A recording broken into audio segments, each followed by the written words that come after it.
tailored polynomials. And hopefully at the end of this lesson you'll be able to find Taylor and Maclaurin polynomial approximations for elementary functions. All right, polynomials. We love polynomials, right? And when I was writing this slide, the first thought I had was, wow, wouldn't the world be a great place if all functions were polynomials, right? Right? Do you not think about this? Every day, right? Okay.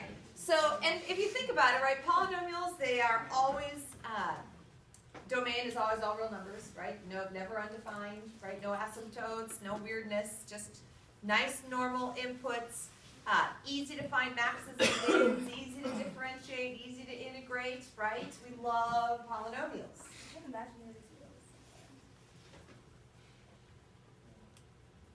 Oh, if we're trying to find x-intercepts. But see, imaginary zeros just tell us, hey, there aren't any. Oh. Okay, so anyway, all right, so what we're going to learn today is how to turn a non-polynomial function into a polynomial, basically, all right? Oh, and here we go. And go away. Stop it. There we go. Oh, I know it's your favorite, right? Okay, so I know that I look at that red line, and the first thought I have is, wow, that looks so much like cosine x, right? Yep. Yes. Okay. So here's the thing about how these work. So this, the function that's in black, the wave function is cosine, and the function that's in red is our polynomial approximation. This is currently a 0th degree polynomial approximation. And when you have a 0 degree polynomial approximation, it means that the only thing that has to match is one point. And we call that point the center. This happens to have a center of 0, and they've written that right here. So the center is 0, and all that has to match is the point and the center. What we can do next is find a 1st degree polynomial approximation. The 1st degree polynomial approximation would be a line. And the slope of that line would have to match the slope of the function. So it matches, the 1st degree indicates two things. First, it tells you it's a 1st degree polynomial, so it's linear. And then second, it tells you that the first derivatives have to match. The slopes have to match. All right? So not only is this a 0th degree, this is actually also the same as the 1st degree. So if I scooch n over, they're the same.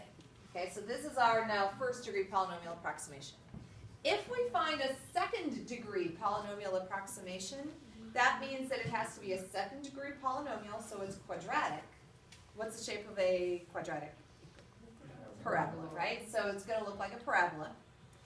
But also, 2nd degree polynomial approximations, the point has to match, the first derivative has to match, and the second derivative has to match, right? So if we move to a 2nd degree polynomial approximation, now we have that. Okay? All right. 3rd degree means you have a cubic, and the first 3 derivatives all have to match. 4th degree, you have a quartic, and the first 4 derivatives have to match, right? 5 degree, you have a quintic, and the first 5 degrees have to match. So if we move forward, right, there's our 4th degree polynomial.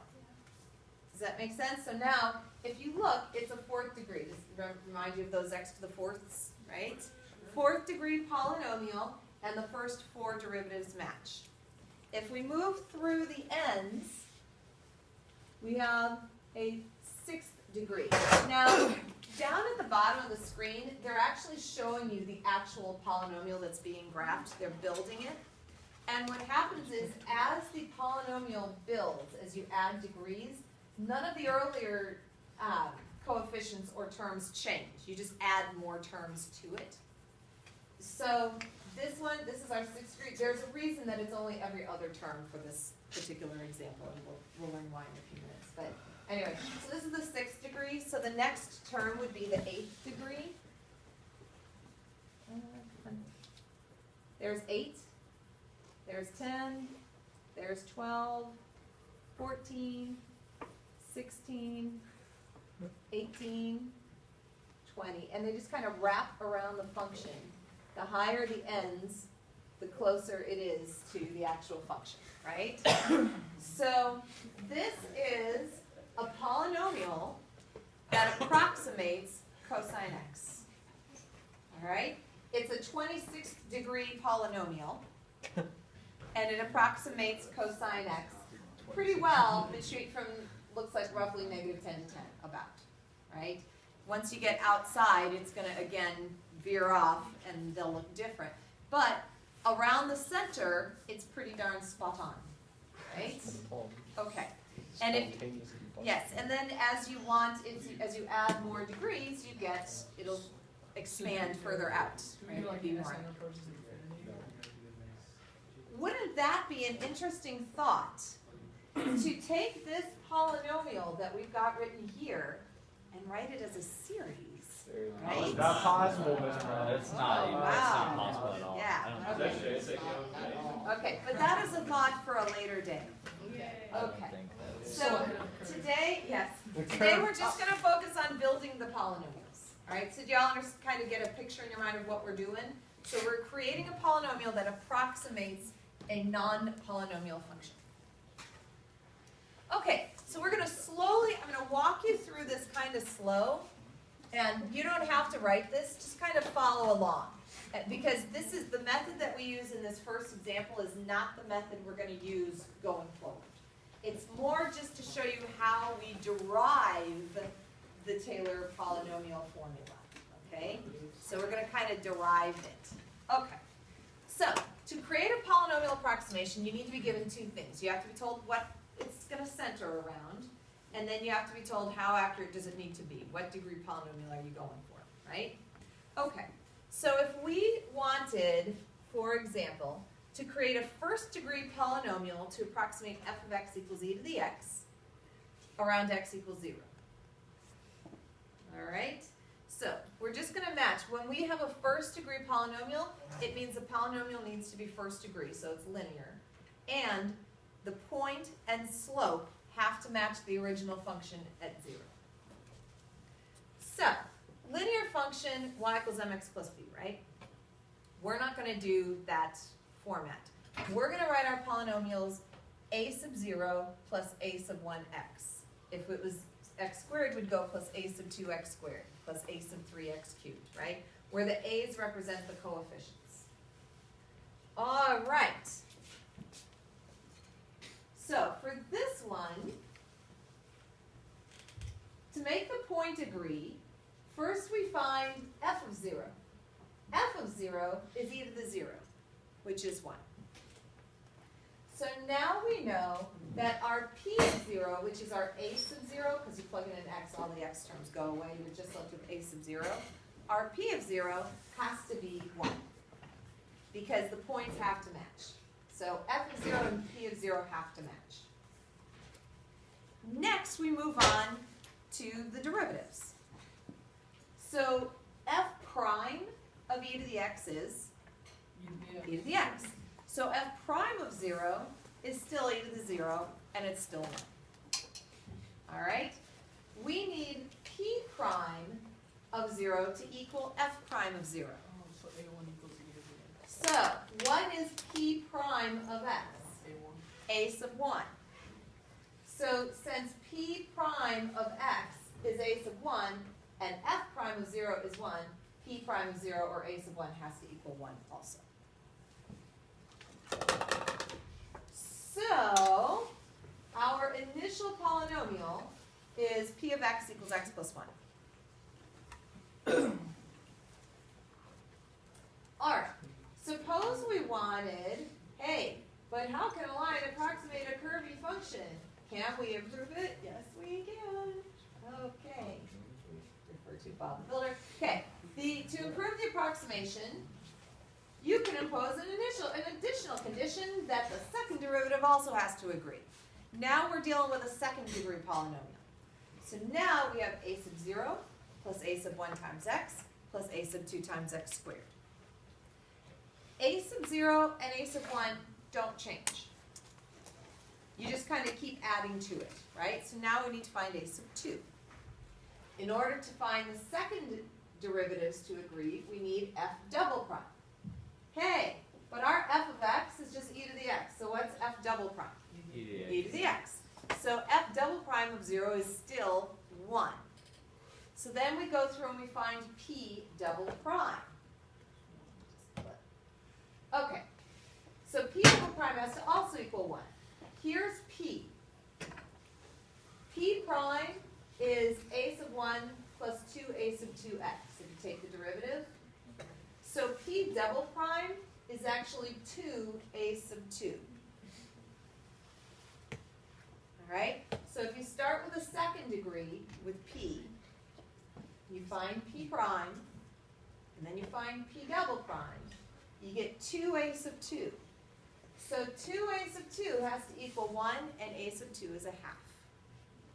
Now there's our second degree polynomial approximation. What do you think you're going to have to find now? The third degree polynomial approximation. So here's what I want you to do. Just for a moment. Find f triple prime of x. You don't even have to do much to it, right? What's f triple prime of x? E to the x, right? So we know, I'm just going to write that here. So we know for third degree, and it's going to be on the next page, but I'm going to start you off here.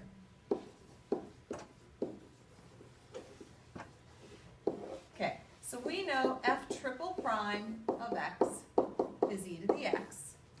And we know f triple prime of 0 is what? 1. So that means p triple prime of 0 has to also equal 1.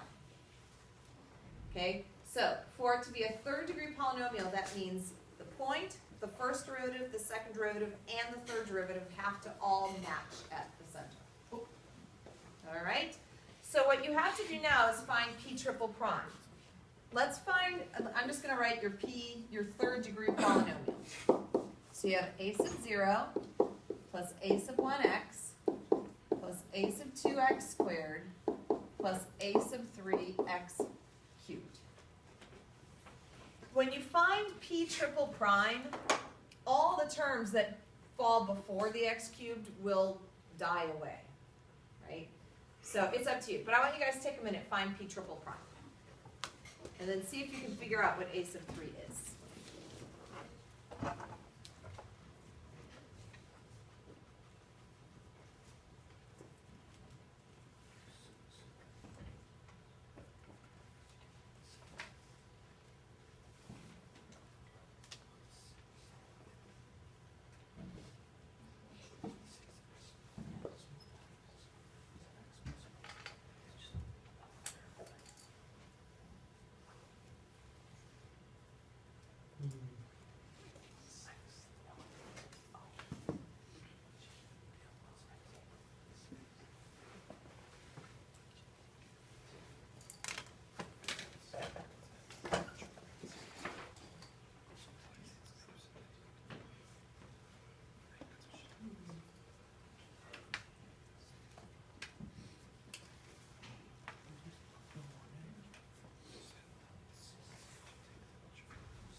this 2a sub 2 is all one constant, there's no x there, so this would just be 0.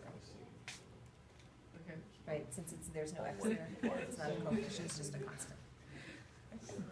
Yeah? People call me City. I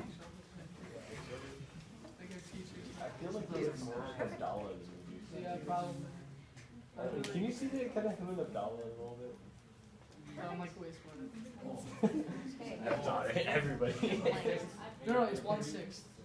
1/6 x to the third plus 1/2 x squared plus the x. That's what I wrote down as well. I wrote it in my heart. Okay, so what happens is when you find your p triple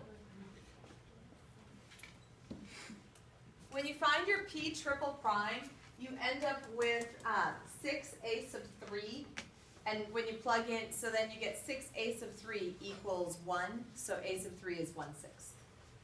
Any questions on that? Good. So here's your final third degree polynomial approximation for e to the x, right? If you continue this indefinitely, so you end up with, I'm just writing it in reverse order, 1 plus x plus 1/2 x squared plus 1/6 cubed plus 1/24 x to the 4th plus 1/120 x to the 5th. 0. Wait, say it louder, It's Dylan. You factorial. get star for the day, right? Okay. Yeah. Yes. All right. Yes. All of Got these, if you look at all the denominators, these are all the factorials, right? So the polynomial approximation for e to the x actually ends up being x to the n over n factorial. Wouldn't it be fun to write that in sigma notation, right? Then you could determine convergence and all that kind of stuff, except right now we're not going to. But we'll do that later, right? Okay. All right, yes, these are all factorials. So, quick view of how this looks on e to the x, just for fun. So there's our n equals 0, right? Only has to agree at the point. Then if we move to n equals 1, you have the same slope, right? N equals 2, now you've got a quadratic, same first and second derivatives. N equals 3, you have a cubic, right? N equals 4, now you're at a quartic. Here's your quintic, and if you look, they're building the polynomial in the center, right? 6th degree, 7th degree, 8th, 9th, and then you could just keep going. Fishtail. This one I think only goes to 10, but there you go. So you see that? So there we go, polynomial approximation e to the x. Awesome. Okay, but here's the thing. What Taylor did was he then took this pattern and generalized it for all functions. So he figured out that for any function, if you want the polynomial approximation, it's really just, if f is your original function and c is the center, it's f of c plus f prime of c times x minus c plus f double prime of c over 2 factorial times x minus c squared plus f triple prime of c over 3 factorial times x minus c cubed, right? And you keep walking down the line until you get to the nth derivative of f at c over n factorial times x minus c to the n.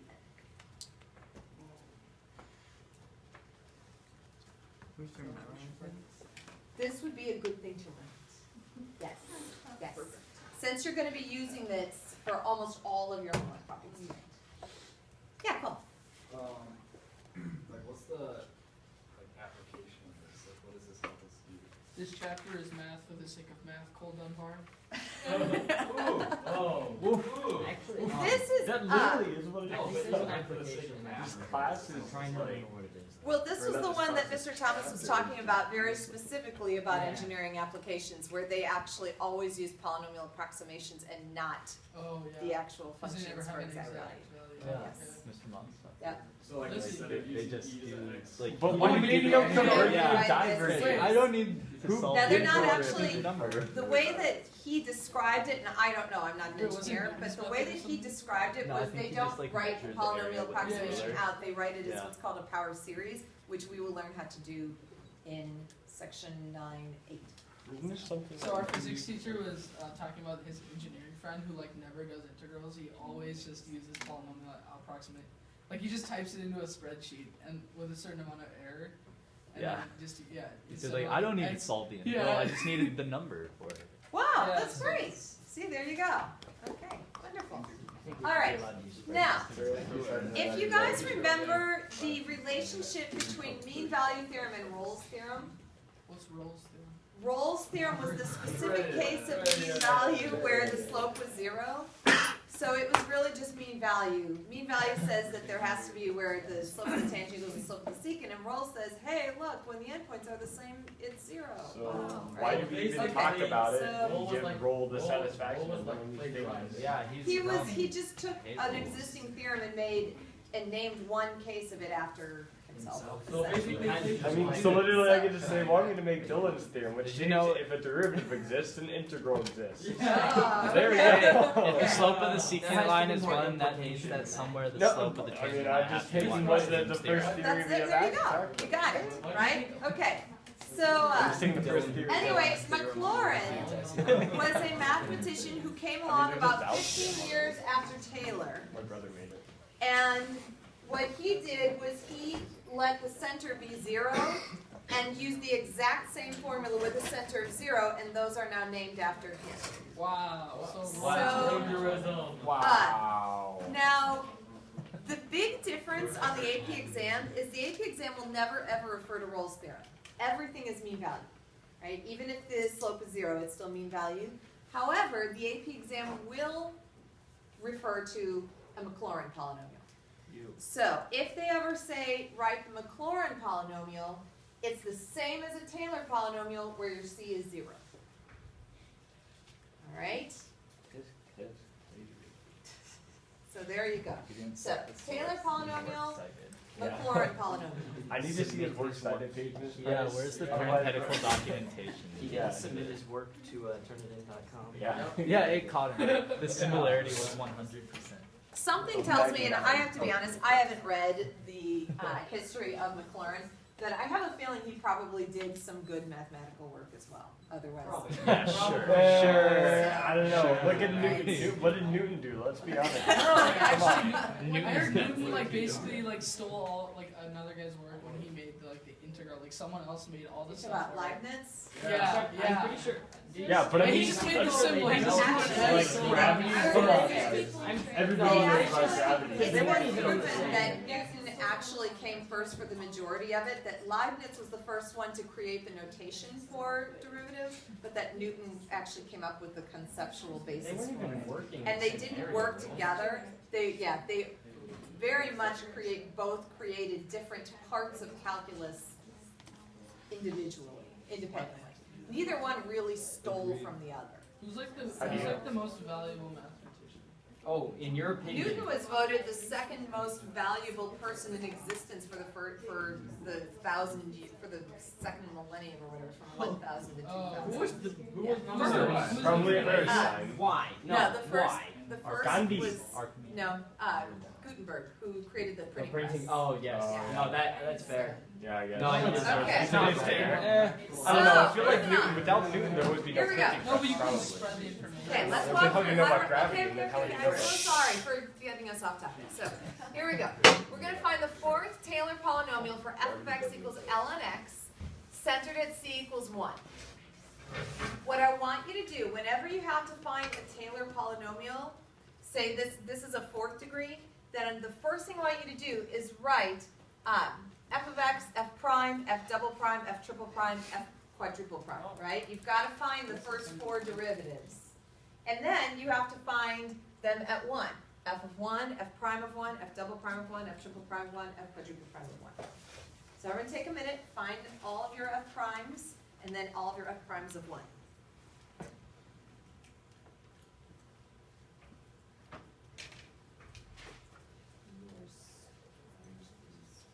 Oh, you can just take it like that all the time, so it's still recording. Okay, yeah.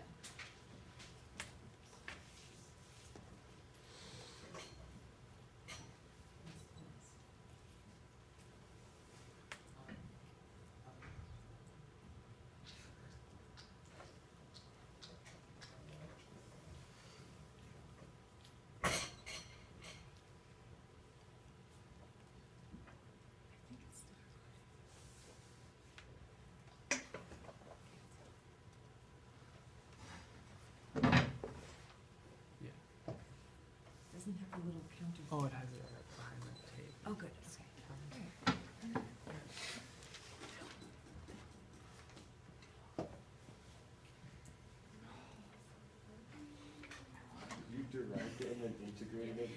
don't grade you with a lot. Oh, Did he really? Yeah, he did.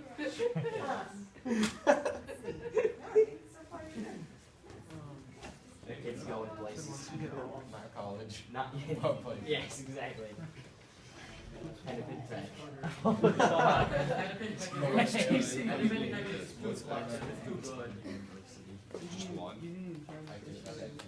So you can go to IUPUI. That's like actually decent bad school. It's like Indiana University, Purdue University Institute or something, and it's like so for those average students who don't feel like going to Normandale, go to Yeah, IUPUI. because once you get x to negative 2, Yeah, so why'd you put it at that? Well, yeah, I know it's a great. Normandale is actually a great public college. Fantastic. And then you can go to the U. It's incredible, but Okay, like. so you plug in a 1 to all of them? Great, No, that's all I'm I'm saying looking if for you're so like far. if college ain't for you, but you want to get a college education, go to Normandale. I highly recommend it. What, is this like? So anyway, alright, bring this back. So, Propaganda? Yeah. the first thing that you want to do is write down, since this is a fourth degree, find your function and all your first 4 derivatives, and then plug a 1 into all of them. Yeah, Oh. yeah. I thought it was third. Oh, it was 4. That's okay. Well, Did you get up through here? Just 4/5 of the right answer. Yeah, yeah. So you're very close. All right, so if we have this, are there any questions on how you got those numbers?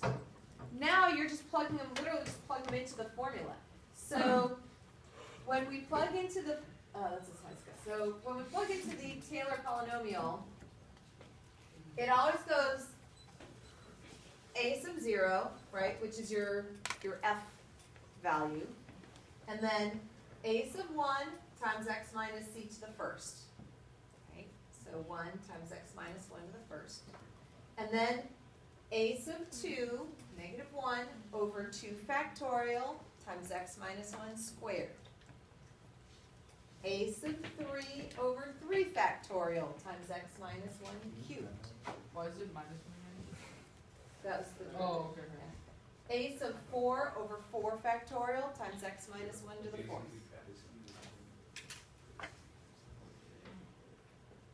Cool, did you have a question?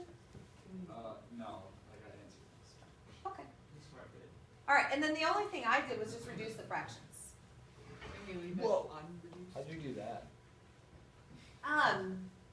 Yeah. The problem with leaving it unreduced is later on in 9-10, you're going to be taking Taylor polynomial approximations as a polynomial and converting it to a series, and this looks a lot easier to convert than this, right?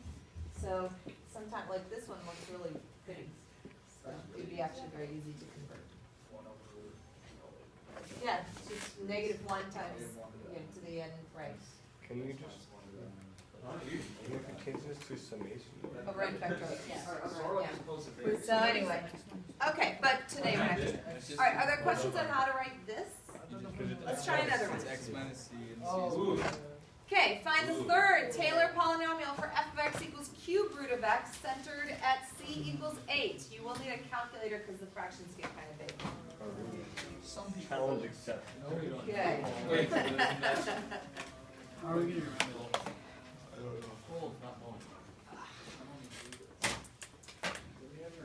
Is it kind of fun to go back to derivatives?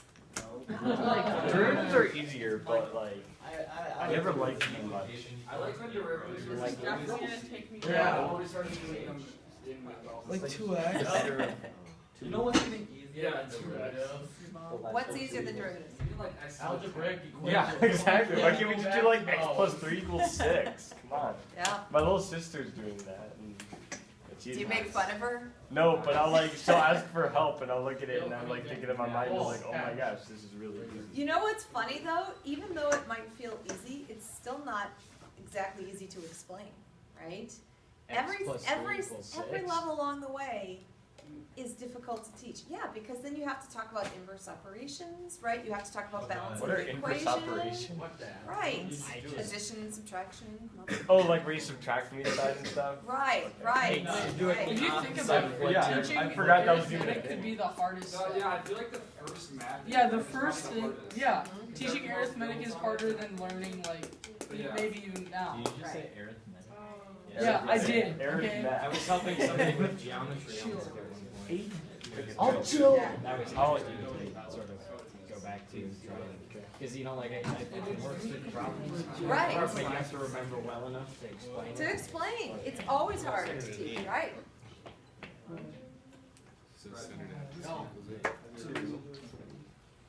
Why are we doing to the 8? Why are we doing C equals 8? This is the cube root, 8 looks nice. I know, but like, oh yeah. Or the One more works sense, but we just did one, so now we're doing 8. You gotta mix it up. Did you plug in a water? We'll do 0 next. No. Yes. Let's approximate the polynomial with a polynomial. Alright, so Wait, would it be possible to do like Yeah. x 2 to the negative 2. No, like the x. So f prime. Yes, x to the 1 over x power.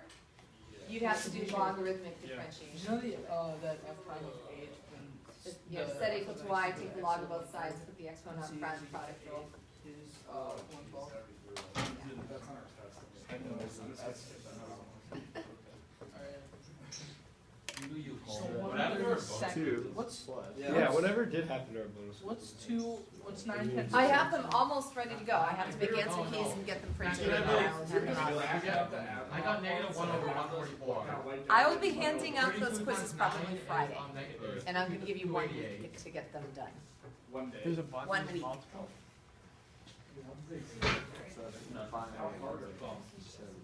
They're the same difficulty as your test. What? Wait, are these for the? What's 2 to the 7? For the chapter 4 8 times test. 7, 28. Like, 1 over Previous test. Wait, Yeah. you should do that for this test, because then it's like a little review. You know, I actually was thinking about that, about doing another one in advance of the next test the following week. That's not a bad idea. That would be kind of nice. Well, we can just get bonuses. But yeah. But I feel like the material from last chapter, like. Calm Irrelevant. I have, for this unit, I actually have a test review already made and ready to go. So it's almost like a practice test, but it's not gonna be for points, it's just for you to study. So, to help you get ready. Okay, so for this one, so you always start, we're doing thirds, so you do f, f prime, f double prime, f triple prime, and you get some fairly big fractions. Any questions? Did everyone get the fractions? No. No? I didn't get the last one. I got 10. Oh, You got 10? Yeah, because Brian misinformed me. right. Blaming Brian. Wow. Do you understand, or is it okay? Yeah, it's Alright, so once you get all of your coefficients, then you're just plugging into that same Taylor polynomial formula, right? So f of 8 goes first, f prime times x minus 8 to the first, right?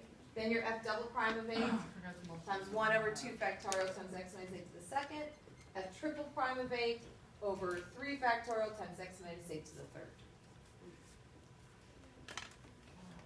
I forgot the factorials as well. Yeah, don't forget the factorials. Oh, that's why. Yeah. Do it. Well, I'm not looking forward to the homework. Why? I'm gonna have to This use is the back sheet of just my like a method. Yeah, but it takes a long It's time. yeah. I that's like the true. things where I can just write down like 3 things and then like I Like, connect the it dots. feels kind of- it's okay. Conversion. All right, last one, last example. Do you guys Tell me need if this for another is a, minute, or are like, you one okay? problem. It's not too bad. It's 1 through 7 odd and 13. All right, last. Don't look. There we go. That's gonna get pretty Okay. used today. So we're gonna do a Maclaurin. Not for me. So a Maclaurin polynomial, find the third Maclaurin polynomial for f of x equals sine pi x. During this process, you will understand why sine and cosine only have every other term in their polynomial approximation.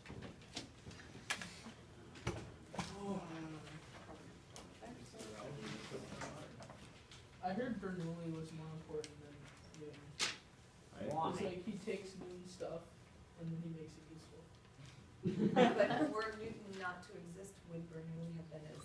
That's Maybe true. he would have. No, I don't think you can really base it off of that. Yeah, because someone would have discovered that eventually. Well, no, that's not why, but Are you yeah. sure? No, but like Bernoulli, the stuff he did, I think was more like complex. Okay. And Bernoulli was also, as we learned as we studied our mathematicians, he was a mentor to quite a few other Oh, mathematicians okay. as well, which also makes him quite vital. He did a lot with pressure. With yeah. Bernoulli, yeah. More so than the airplanes. Oh, is that like the thing with like the curve and it's like as an airplane goes really faster? I said that I was at Purdue, so I was at Purdue. All right, like one of the top engineers, not number one, but it's like top 10 engineers in it. And I was at this, yeah. And so I was at like this, it was a weekend thing or whatever, and it was an engineering thing, and they started talking about like what makes airplanes fly, and I was like, being a little smart alligator I was, smart aleck, but being trying to look like that smart kid, I'm like, it's Bernoulli's principle, sir. And then they're like, what? And I'm like, Bernoulli.